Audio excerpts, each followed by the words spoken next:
Another big player in the airline business, Go First, continues to be in the news at the end of this year. We are sitting in December of 2023 and Go First doesn't look like it's going to come back anytime soon. A lot has happened by the way of Go First first shutting operation, going into insolvency, getting an extension as far as insolvency is concerned, getting some sort of interest by the way of Jindal Power's interest in buying out Go First, then not bidding when it came to the final bidding process. But as of now, Go First not coming back at least for next 1 month or two in 2024. First week of February is when the deadline ends, Right. Shweta. So, I mean, either it comes many back by people then have or it written doesn't. off Go First, you being one of them. I'm still trying to take the middle ground, saying that, hey, let's give it its due time, and there might be yet another bidder who comes to surface now in this whole challenge that Go First is inundated with right now by way of insolvency. Now, Spice Judge says it will submit an offer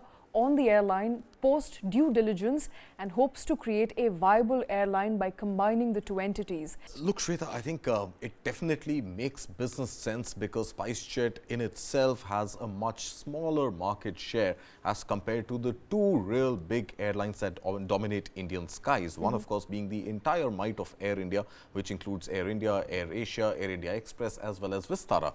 And the other being Indigo, by far the largest single company when it comes to dominating skies in India. So SpiceJet obviously has a great business case when it comes to buying out an airline which is bankrupt, which is grounded, and take possession of the aircraft, take possession of the staff that Go First continues to have on its books, and by way of doing that, increase its own ability to carry more passengers and its own ability to command a much higher market share than it presently does. Where did the issue really start? And I think it came pretty much as a surprise. 2nd of May, we were sitting in office, we were in our newsroom, and this news comes in that Go First has cancelled its flight for the next 3 days.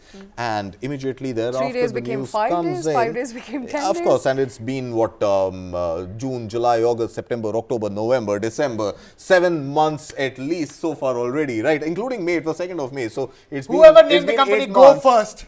Go First. Go last at the end of the So whole it's thing. been 8 months and there is no sign of Go First recovering. Now, where did this issue really stem from? It stemmed from the fact that 50% of Go First, 52 odd aircraft, which is about 26 aircraft, had to be grounded. Why were they grounded? Because they had faulty engines. Who provided Pratt these and faulty Whitney engines? Pratt and Whitney provided these faulty engines.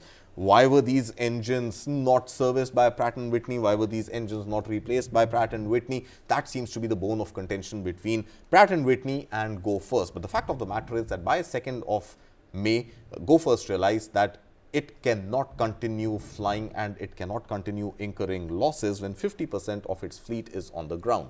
And hence, it decided to voluntarily file for insolvency in the NCLT. NCLT And that took a lot of people by surprise. Exactly, it did, obviously. I mean, it is difficult. Airlines is, in any case, a difficult business. It is a capital-intensive business. Every seat that you fly, every pilot who flies an aircraft, every ounce of fuel that goes into the aircraft, every time that the aircraft is not flying, even parked, there is money being spent every second of an airline coming into existence until it goes bankrupt, right? So it's pretty much money being drained down, no matter whether you're flying or whether you're grounded. But the fact of the matter is, Go First, the Wadia Group, the promoters of Go First, decided to push the airline into voluntary insolvency, and then the NCLT admitted it and put a moratorium on Go First. And now, by way of this moratorium, the lessors of the aircraft could not reclaim their aircraft. The engine makers could not come back and pick up their engines or service them for that matter. And in general, whatever dues, and there was a committee of creditors which included the likes of IDFC Bank and Deutsche Bank and Bank of Baroda and many more, which had lent money to Go First, they could not get their, they could not claim their money back from Go First. So basically, Go First just went into a limbo, awaiting either a bailout by way of a bidder coming in and taking over the airline, or by some way getting the committee of creditors to infuse more money into the airline and getting the airline to fly. Now, it was all going all right given it was already insolvency, but given the whole insolvency process, the story was going fine and there was a hope of recovery.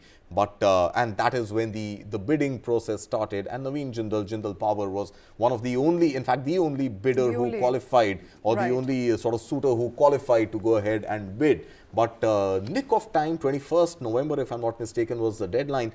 Nick of time, Jindal Power did not go ahead with the bid. Why did it not go ahead with the bid? Because the new IBC rules, the Insolvency Bankruptcy Code, had kicked in, and the Delhi High Court had, in fact, stayed that same judgment and said that under insolvency, under IBC, any airline that goes into IBC will have to conform by the Singapore arbitration of aviation laws, wherein the lessors and the engine makers and the creditors, whoever, can come and reclaim their assets, repossess their assets. And that is when I believe Naveen Jindal and Jindal Power took a back seat, because now if lessors are allowed to take the aircraft back, what does the airline have? Absolutely. The airline has Krishna, practically nothing. Absolutely. And the question therefore remains that if there is a suitor, if I may use that word, if there is somebody who's now going to show some expression of interest, what value does Go First offer without the aircraft? What it does offer is that it has a brand name that's already known in one of the biggest civil aviation markets in the world, and a market that's yet to be fully tapped, a market that's hungry for more and more players to be a part of it, because right now you're talking about an Indigo and a SpiceJet, a few bunch of players who are dominating the market, and the market has got to grow so much. So if I were to ask me, you have established systems in place, an airline that was fully functional and running, that went into voluntary insolvency. Let's keep that in mind. This was a call that was in fact appreciated by many, that this airline did not wait for the proverbial shit to hit the ceiling eventually, but went for a voluntary insolvency at the earlier stage. So it's all about making sure that you play by the rules of insolvency and you find ways to infuse more capital into Go First, and more importantly, find ways to come out of insolvency proceedings. Voluntary insolvency that DGCA did not really appreciate, because there was no time given to people who had already booked a flight with Go First. Now, before we end and move on with this discussion, I want to know what happens next for Go First. It seems that after formally expressing interest to buy Go First, that is when the due diligence will have to be done by SpiceJet, and it'll really have to look at the books and try and estimate a fair value, and then that fair value will also get negotiated, and the arbiter there is going to be the resolution professional who will try and maximize the value of the airline for a bidder to help the promoters of Go First, get as much as they can, juice out as much as they can from the bankrupt airline.